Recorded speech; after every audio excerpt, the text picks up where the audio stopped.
you're either in or you're out. And that's what happens on Project Runway Canada.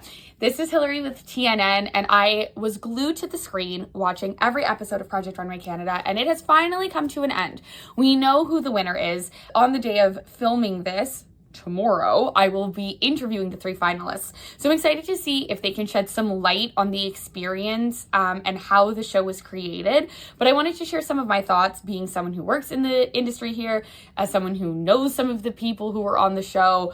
I felt like the show was very good.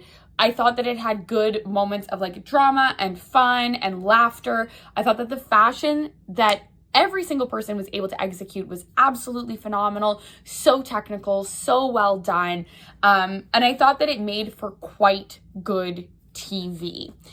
I had questions around what the judges and what Aurora James were wearing. I think it would have been really lovely to actually have those designers be promoted on the show more than just an Instagram mention, especially on somebody as prolific as Coco Rocha. Like, I knew when she was wearing Revenge Couture, I knew when she was wearing Greta Constantine, but I felt like I really had to look for that.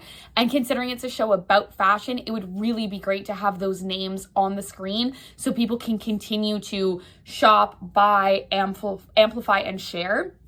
I also felt like there could have been more Canadian fashion moments. I don't believe that Aurora wore Canadian. I know she wore Moschino and Tom Brown and Chloe and a bunch of other designers, but I know there are a million people in this city who would have been begging for that opportunity, and it would have been amazing to actually see that.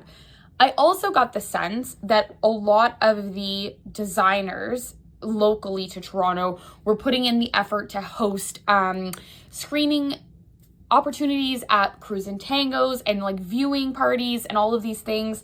And I was curious where, Belle and Crave and Fremantle were in all of that, because I was expecting so much more pomp and circumstance around the entire affair, because we're bringing back a show during a Made in Canada movement, and I thought that that was going to be huge.